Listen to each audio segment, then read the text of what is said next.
my name is Jasmine Herrera, and today I'm going to talk about my reflection on the Flores-Gonzalez article. So in this article, Flores-Gonzalez interviews several Latinx millennials, and they talk about their identity within the United States. I thought it was really interesting how some of them talk about the fact that they don't really consider themselves Americans or they don't label themselves as Americans. And it's really interesting because they talk about the fact that other people don't perceive them as Americans here in the United States because they don't fall into this prototype of being white, suburban, and middle class. So they rather adopt labels like Mexican, Hispanic, or even Latino. And it's really interesting because some of them talk about the fact that because they have ethnic differences, because they look different from this stereotype, they people in the United States usually assume that they also have cultural differences, and then this barrier comes along, right?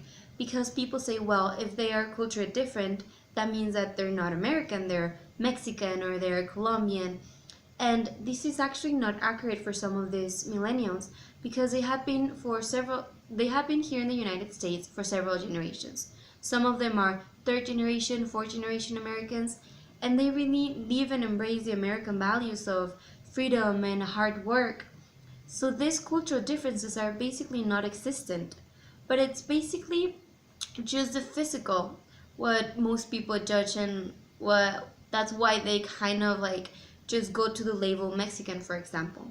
And I think that's something that's actually one of the things that stood out for me the most, because one of the millennials talked about how Latinos in the United States are never going to be seen as Americans because they're labeled as Mexicans.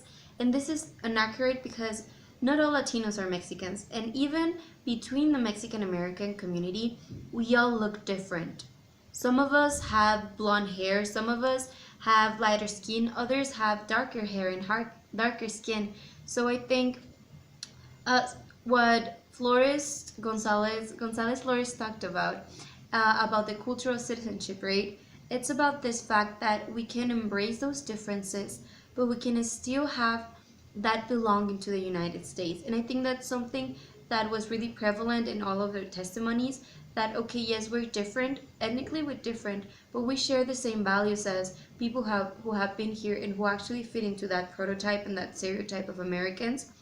So for me, I think that it's really important for us first to embrace our differences because we all look different and we all kind of have a different cultural background, but also to kind of embrace that and don't let that separate us or alienate us from the rest of the United States. Thank you.